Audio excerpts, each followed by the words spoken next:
সাভার ও আশুলিয়ার পোশাক কারখানার পরিস্থিতি জানবো। আমাদের সহকর্মী এম এ হালিম রয়েছেন সেখানে। হালিম, নবীনগর চন্দ্রা সড়কের এই মুহূর্তে কি অবস্থা দেখছেন, আর বিক্ষোভকারীদের সরানোর কোনো উদ্যোগ কর্তৃপক্ষের পক্ষ থেকে নেওয়া হয়েছে কিনা, তাদের সাথে আপনার কথা হয়েছে কিনা, তাদের দাবি দেওয়া কি?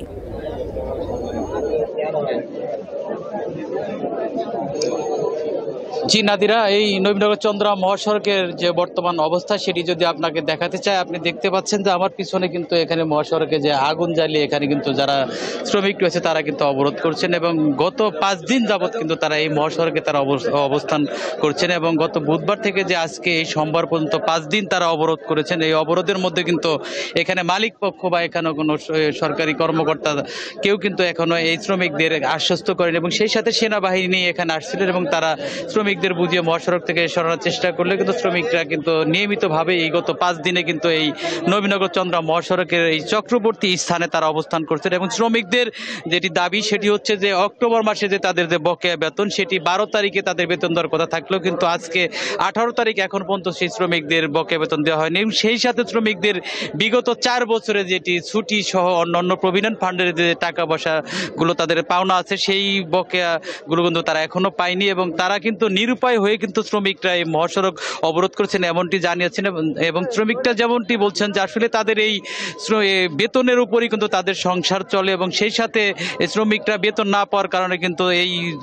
যারা দোকানদার এবং তারা যাদের যেখান থেকে শ্রমিকরা বাকি খেয়ে থাকে মাস শেষে বেতন পাওয়ার পরপরই এই বেতনগুলো তারা দিয়ে থাকে, সেই শ্রমিক বেতন যারা দোকানদার তারাও কিন্তু এই বেক্সিমকো কারখানায় চাকরি করে এমন কথা শুনলেও কিন্তু তাদেরকে এই বকেয়া বা বাকি দেওয়া হয় না এবং সেই সাথে এখানে যে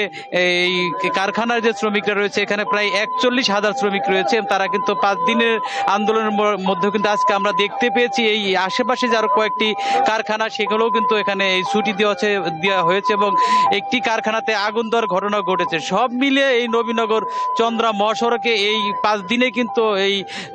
অবস্থান করার কারণে তারা 10টার দিকে তারা চলে যায় এবং প্রত্যেক দিনে কিন্তু এই যানজটের সৃষ্টি হচ্ছে এবং কয়েক কিলোমিটার যানজট এখানে তৈরি হচ্ছে এবং এই নবীনগর চন্দ্রা মহাসড়কটি মূলত উত্তরবঙ্গগামী যে যাত্রীগুলো তারা কিন্তু এই মহাসড়কটিতে চলাচল করে এবং তারা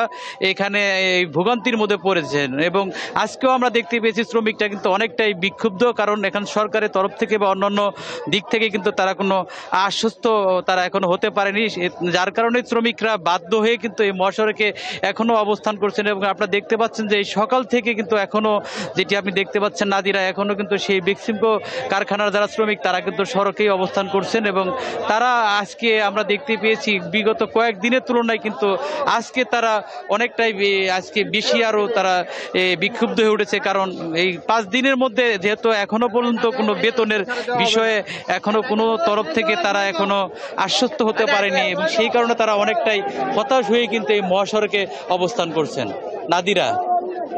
হালিমা, আপনাকে ধন্যবাদ।